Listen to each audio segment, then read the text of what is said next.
Samus has a powerful array of weapons at her disposal: wave, ice and plasma beams, missiles and of course her trademark Morph Ball. While it may be frustrating and take some time getting a grip on the lock and spin combat setup, when mastered, the controls handle with speed and precision in battle. Exploration is the key to the game, with vast regions to investigate. Although some backtracking is required, you'll normally be rewarded with a new item or power-up and entry to previously inaccessible areas. Visors are used to deliver information that is vital for solving puzzles, defeating bosses and gathering planet history. In Total Darkness, the thermal visor reveals hidden enemies, while from behind a wall, the X-ray visor shows all. Our tip: scan everything. Samus has lost none of her charm in the transition from her humble 2D side-scrolling beginnings to this 3D graphical delight. While staying true to Metroid's heritage, Retro Studios have delivered an action-packed adventure that will have you deciphering many secrets for hours of extended play above and beyond the battles.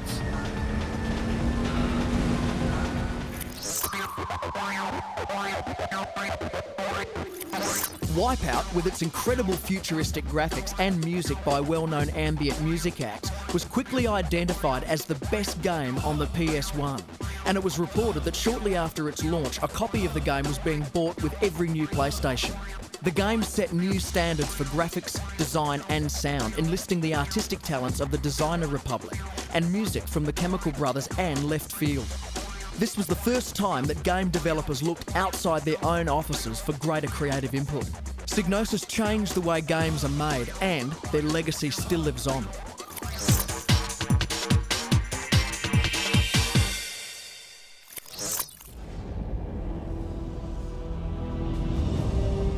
Welcome to Butcher Bay. Triple Max Security Prison. Toughest slam in the universe. Impossible to escape. But then they'd never met me.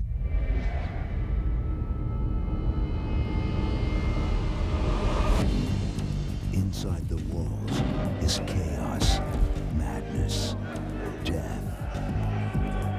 Only the cunning will survive.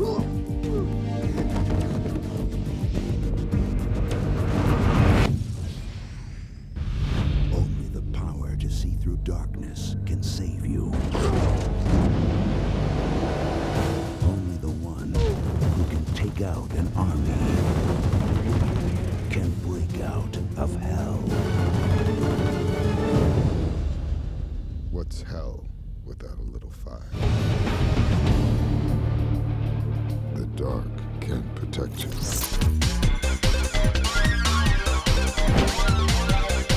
Coming up on Control Freaks, Half-Life 2 tops the wanted list, and Richard Burns gives us the inside line on his latest rally title. I'm a control freak.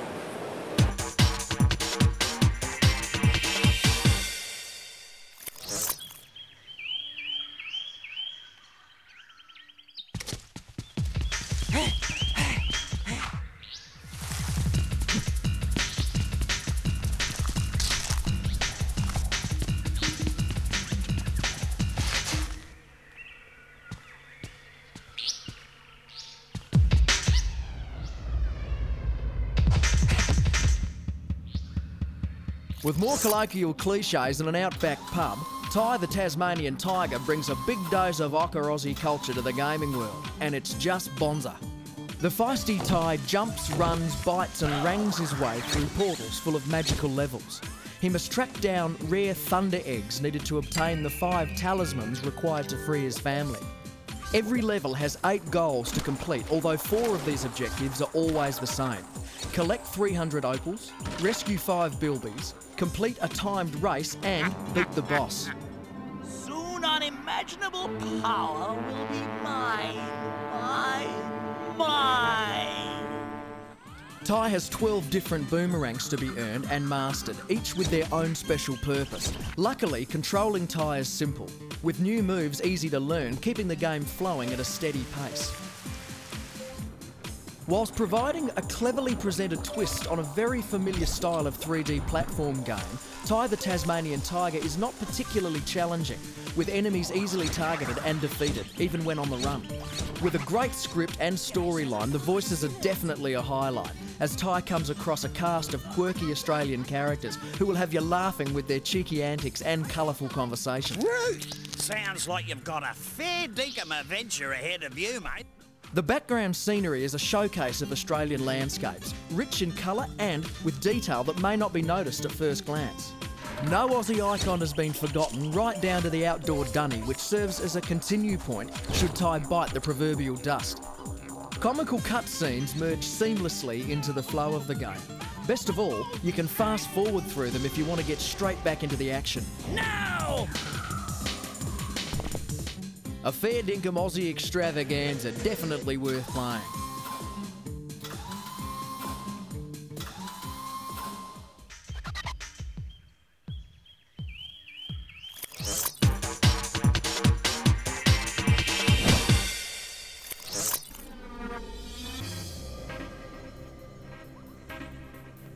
Wait, think, breathe, concentrate. 10 seconds to go. I put the car into gear. 5 seconds to go. Floor the throttle. 0.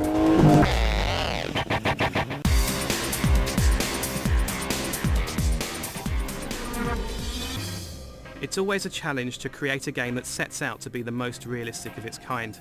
In the world of rally games, this title belongs to Richard Burns Rally. All I've done since I was 15 is to drive rally cars. That's all I've ever wanted to do. I was first approached by SCI and Warthog after I'd become the World Rally Champion in 2001. When making this game, we focused on 4 key elements. These are revolutionary graphics and design, the most advanced sound engine, realistic gameplay, and a seamless mode of game flow. With these combined elements, we've succeeded in creating a game that truly captures a pure rallying experience. From the very first stages through to actually playing the game, it was very interesting to see how the developers incorporated my knowledge. I'm amazed at how accurate the simulation is. This game is different in the way that speed is no longer the only winning factor. It takes intelligent tactics, risk management, consistency, and a decisive approach. For the first time, a player has the unique opportunity to manage their entire rally career in conditions that mirror a real-life championship. 300. When you're racing at speed, nothing else matters apart from what's going on immediately around you. This game puts you in that place, puts you literally in the driver's seat. It takes more than just a great driver to be champion. When the pressure threatens to throw it all away, that's when the control kicks in. Richard Burns Rally. It is here that champions are made.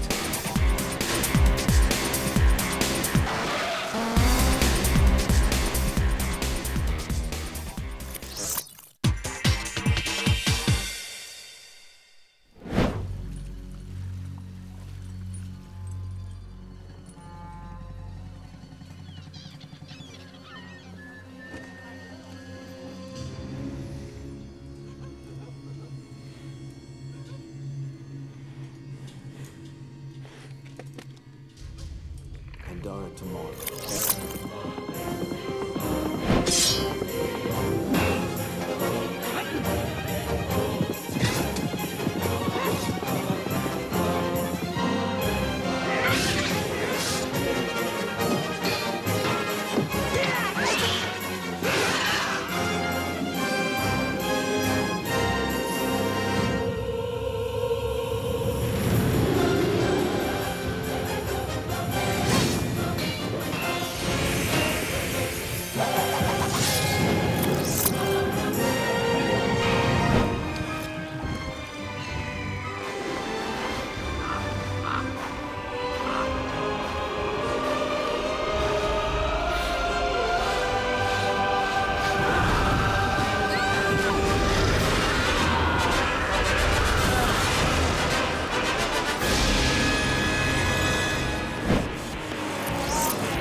Next week on Control Freaks, it's all games and it's all good. We road test Need for Speed Underground, scoop an exclusive with the developer behind Riddick, and there's more thumb-pumping, finger-busting joystick action from the big bad world of video games. Oh, Control Freaks!